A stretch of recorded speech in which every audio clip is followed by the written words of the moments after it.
जैसे प्रभु श्री राम को मूर्ति का अपने निज घर में स्थापन से इस देश का जो नया युग शुरू हुआ है एक बहुत शुभांकर होगा और आने वाले दिनों में 2024 में भी मोदी जी के नेतृत्व में यहाँ सरकार बनेगी और ये शुभांकर शुरुआत हुई है उसको गंतव्य स्थान पर ले जाएगा। आपको मैं कोट कर रहा हूँ सुप्रीम कोर्ट का जजमेंट पैराग्राफ 1222 रोमन 17 उसमें लिखा गया है the destruction of the mosque took place in breach of the order of status quo and the assurance given to this court.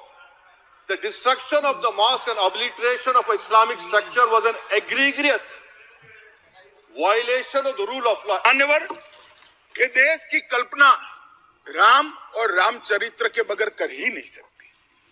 जो इस देश को पहचानना चाहते हैं, जानना चाहते हैं, जीना चाहते हैं, राम और रामचरित मानस के बगैर वो जी ही नहीं सकते। राम का चरित्र और राम ये देश के जनमानस का प्राण है, ये सबको समझना चाहिए, सबको समझाना। मान्यवर, जो लोग राम के अलावे भारत की कल्पना करते हैं वो भारत को नहीं जानते, वो हमारे गुलामी के काल का प्रतिनिधित्व करते हैं। क्या मोदी सरकार सिर्फ एक फिक्र और नजरिया हिंदुत्व की सरकार है? क्या इस देश का, इस गवर्नमेंट ऑफ इंडिया का कोई मजहब है? इस वतन अजीज सबके मजहब को मानता है। बीजेपी की ताईदी पार्टी कह रही है कि नरसिम्हा राव ने कहा कि मुझे डिस्टर्ब मत करो, मैं पूजा कर रहा हूं, और जिसने रथ यात्रा निकाला, इन दोनों को मोदी सरकार ने इस मुल्क का सबसे बड़ा सिविलियन अवार्ड दे दिया, सबसे बड़ा सिविलियन अवार्ड दे दिया। तो ये बताता है कि इंसाफ जिंदा है या जुल्म को बरकरार रखा जा रहा है।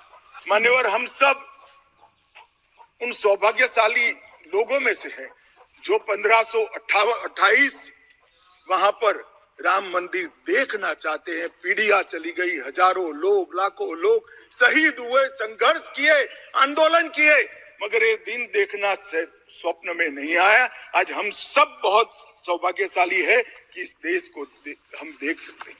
हमको धोखा दिया जा रहा है और अफसोस के साथ कहना पड़ता है सर कि मुस्लिम अक़लियत को हमेशा ये कहा गया कि तुमको भारत के शहरी बरकरार रहने के लिए एक बहुत बड़ी कीमत तुमको चुकानी पड़ेगी, और हम पर इल्जाम लगा दिया गया।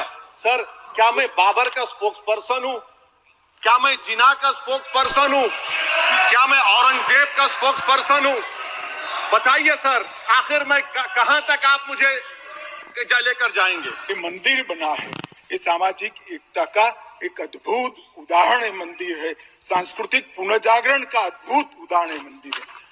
मान्यवर, अयोध्या में राम मंदिर विध्वंस के सामने विकास का विजय है। मान्यवर, अयोध्या में राम मंदिर धर्मांधता के सामने आध्यात्मिकता और भक्ति का विजय। मान्यवर, भारत के गौरवमय युग की ये शुरुआत है।